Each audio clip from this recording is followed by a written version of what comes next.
Polling ముగియడంతో ఇక ఎవరు గెలుస్తారు అన్న దానిపై అంచనాలు మొదలయ్యాయి. పోలింగ్ శాతం అనుసరించి అభ్యర్థులు తమ అవకాశాలను బేరీజు వేసుకుంటున్నారు.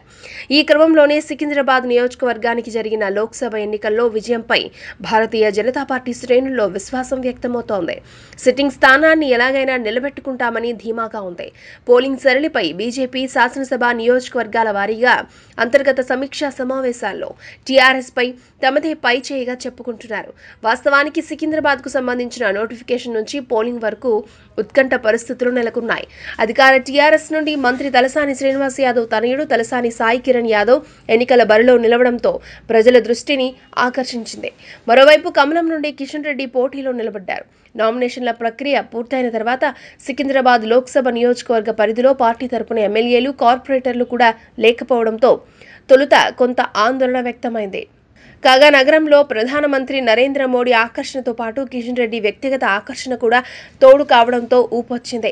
పోలింగ్ సందర్భంగా బీజేపీకి అనుకూలంగా ఓటింగ్ జరిగిందని ఆ పార్టీ శ్రేణులు భావిస్తున్నారు. శాసనసభకు, లోక్సభకు వేర్వేరుగా ఎన్నికలు జరగడం వల్ల లోక్సభ ఎన్నికలు తమకు కలిసొచ్చాయని, ఈ రకంగా కేసీఆర్ తమ నెత్తిన పాలు పోసినట్టేనని వారు అనుకుంటున్నారు. ఇక్కడ 19.66 లక్షల ఓట్లుండగా 9.10 లక్షల పైచిలుకు పోలింగ్ జరిగింది. కాలనీ వాసులు, విద్యావంతులు అధికంగా ఉండే ప్రాంతాల్లో ఓటింగ్ జరగడం తమ అనుకూలతగా భావిస్తున్నారు.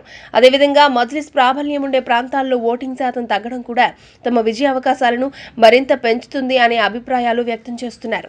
అంబర్పేట, ఖైరతాబాద్, సికింద్రాబాద్, ముషీరాబాద్, సనత్ నగర్ నియోజకవర్గాల్లో టీఆర్ఎస్ పై విజయం సాధిస్తాము అనే ధీమా వ్యక్తం చేస్తున్నారు. జూబ్లీహిల్స్ నియోజకవర్గంలో కూడా మెజారిటీ సాధిస్తామని, నాంపల్లి నియోజకవర్గంలో కొంత వెనుకబాటు ఉన్నప్పటికీ భారీ స్థాయిలో ఓట్లు సాధిస్తాము అనే ధీమా వ్యక్తం చేస్తున్నారు. ఏదేమైనా నియోజకవర్గంలో సమాన స్థాయిలో ఓట్లు సాధిస్తే అంబర్పేట నియోజకవర్గంతో పాటు ఖైరతాబాద్, ముషీరాబాద్ తదితర నియోజకవర్గాలు తమను బయటపడేస్తుందనే ఆశాభావం వ్యక్తం చేస్తున్నారు. దీంతో ఈసారి ఖచ్చితంగా లష్కర్ స్థానం మరోసారి విజయం సాధించబోతున్నామని అభిప్రాయపడుతున్నారు. పోలింగ్ రోజు ఎంఆర్పీఎస్ కార్యకర్తలు మురికివాడల్లో క్రియాశీలకంగా వ్యవహరించడం, నమో బృందం సభ్యులు కాలనీల్లో ఓటింగ్ రప్పించడంలో చురుగ్గా వ్యవహరించడం వల్ల సానుకూలత ఉండే అవకాశం ఉందని పార్టీ శ్రేణులు భావిస్తున్నాయి. ఏదేమైనా కమలనాథుల అంచనాలు, ఆశలు నిజమవుతాయా లేదా అనేది తెలుసుకోవాలంటే మరో 40 రోజులు వేచి చూడాల్సిందే.